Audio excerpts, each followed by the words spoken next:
Hi guys, Andy here, and today I want to talk about something that's so simple that you might have forgotten about. But if we actually correct, we can make all the difference to our sports performance. Now, we often think about the most simple things as useless because if they're so simple, then we're either thinking we're doing them properly already, or it's not going to make that much difference to our sports performance. And in fact, that's not the case. The simplest things actually are the foundation of what we do. And it can make all the difference to our sports performance. And the fact is, we're so simple that we've forgotten how to do them properly. And that thing is breathing.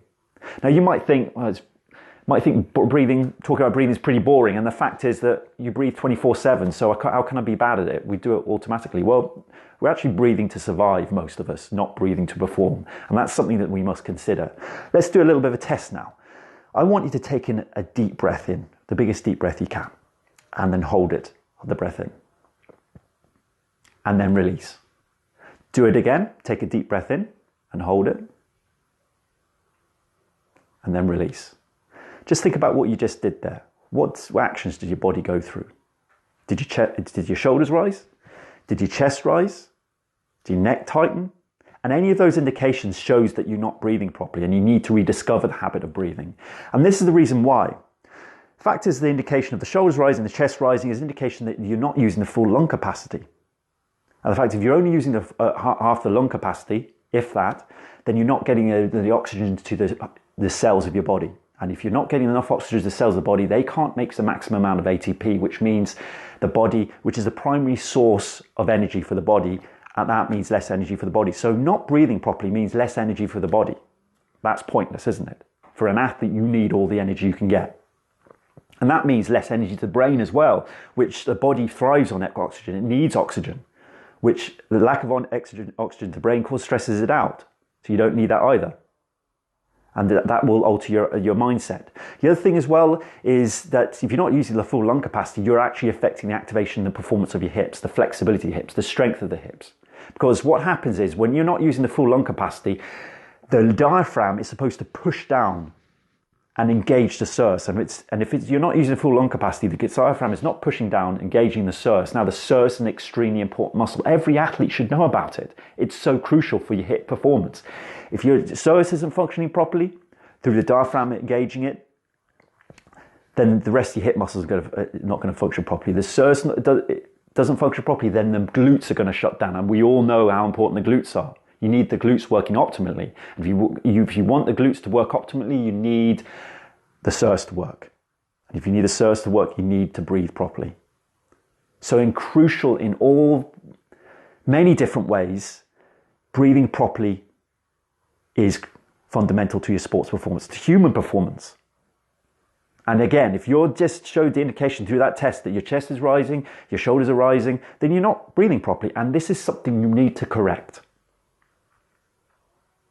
So in the next video, I'm just going to show you how to breathe properly. And I want you, just before we do that, just pause the video and I want you to do a few strength tests, maybe a body weight squats, maybe 5 body weight squats, or a few flexibility tests in your hips and shoulders, just to see the movement of your body. And then I want you to go through the process I'm going to show you next. And then I want you to do the tests again, the strength tests and the flexibility tests again. And you'll likely notice a difference because I want you to see the difference that proper breathing does to the body.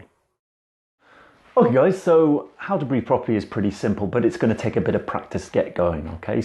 But one thing we want to be concentrating on is actually making sure we're present in the present moment here. So make sure that you're here now and not thinking about something else, because that's going to help us get the breathing right. It's going to help breathing work for us and bring the relaxation response.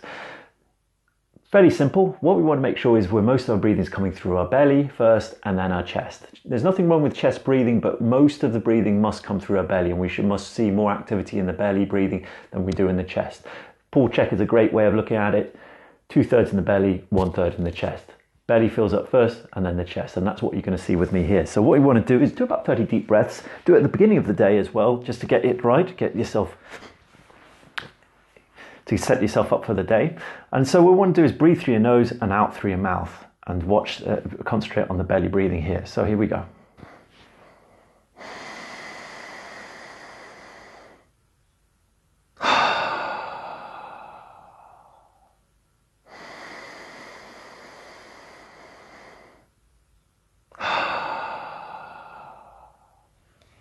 I use different variations for this, but you'll notice that I actually like to put a pause at the top of the inhalation. So inhale, pause for about a couple of seconds, and then breathe out slowly. And that's what works best for me. You might like to use different variations just to keep the variety up, keep your interest up high as you do this, but also to get better response. Some of you might respond better to a better, more aggressive exhalation. So when you breathe out, it's more powerful and aggressive. So it looks like this.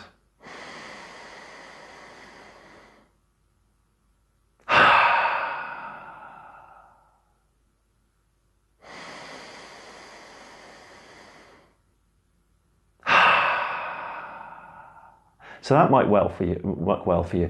The other way is actually breathing in through your mouth and out through your mouth. I would not recommend this as a habit to do, but it's a great way of getting more, for me at least, is to get more air into the lungs. And that's what we want to do, basically, because we want to make sure that the diaphragm is pushing down sufficiently and activating the psoas. So the psoas is the messenger to the hips. So getting as much air into the lungs and into the belly as much as possible is pretty important. So using in through your mouth and out through your mouth is a great way of doing it. I prefer, actually, for health reasons, breathing through your nose and out through your mouth is more healthier, because when you breathe through your nose, the nose is going to flush out more toxins out the air than it does through the mouth. So it's far healthier. But to use as a tool to activate the diaphragm, the psoas, for me, it works really well in terms of getting air into the lungs, as I say. So it looks like this through pursed lips, as if you're actually smoking a cigarette.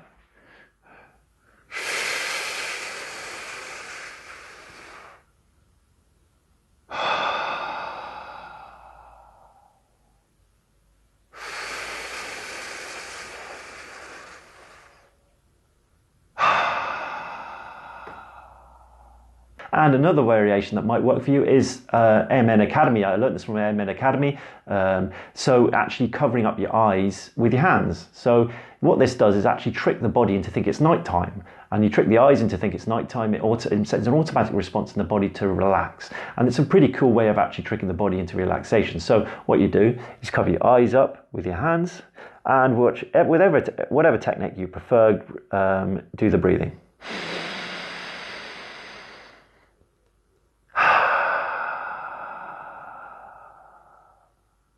So use whatever variation you like to keep the interest levels up, but to find out what works for you as well. Do 30 deep breaths in the morning, I'd recommend, so you set yourself up for the day. But also, as I said in the previous video, do your before and after muscle test, before and after flexibility test on your hips, maybe a hamstring stretch, maybe a shoulder flexibility test, just to see the difference the deep breathing does to your body, because you're going to find yourself going to feel different. You might find yourself feeling lighter on your feet when you do squats. You might feel just huge sense of relaxation, which is what you should feel. You'll also feel more range of motion in your joints as well, which can only benefit you when you're starting your training, or even more importantly, when you're going in to compete. Get good at this lost art. Most people have lost the art of breathing correctly because of obviously the pressures of the world. Get good at this lost art, because it will pay you back in spades. Thanks for watching.